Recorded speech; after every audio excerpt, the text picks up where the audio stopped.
In those days, if you were condemned to death, there were quite a wide range of methods available to punish you. You could be hanged, or face a firing squad, or be burned at the stake. In 1763, however, after Britain colonized large swathes of mainland North America, including what we now call Canada, a royal proclamation replaced the prevailing Canadian legal system with the laws of England. The British strongly favoured hanging for the punishment of capital crimes, preferably in a marketplace or similarly busy area, to make sure there was a large enough audience.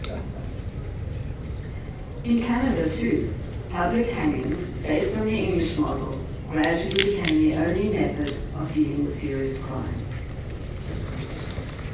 The list of serious crimes was often a long one, at times numbering more than 100, which could include forging bills or stealing your neighbor's cow. But by the time Confederation rolled round in 1867, there were just 3 crimes which merited the ultimate punishment, and those were murder, treason, and rape. When Florence Lysander was executed in 1923, she became the first and last woman ever to be executed in Alberta.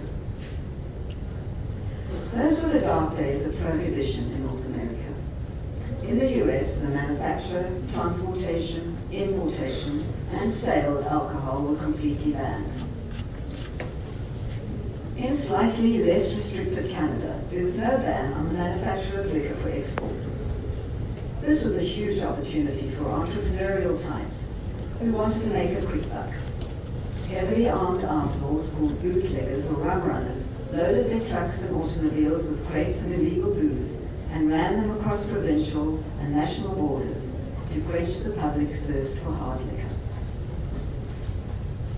The most notorious bootlegger in the southwest corner of Alberta was a hotel and garage owner in Vermont, whose name was Emilio Picariello, also known as Pic, Emperor Pic, or the King of the Crow's Nest Pass. Florence Lysander and her husband Charles both worked for Pic. Florence loved the thrill of running booze across the British Columbia-Alberta border or over the foothills into Montana. And she came prepared, toting a .38 revolver in her purse. The guys liked having her on board. They felt the cops would be less likely to shoot if they saw a woman in the car. On September the 21st, 1922, Pic's son Steve was injured in the nearby town of Coleman by an Alberta provincial policeman after an aborted attempt to deliver a shipment of booze to Pic's hotel in Vermont.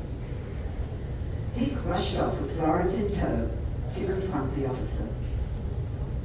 At the end of the confrontation, the officer was dead, shot to death in full view of his wife and family. Both Florence and Picariello were arrested, found guilty in the ensuing trial, and sentenced to death. So, the question arises, did Florence take the rap for the murder to save her boss, believing that they would both escape the death penalty because women were never hanged in Canada? Well, if that was what they believed, they were wrong, and the plan misfired.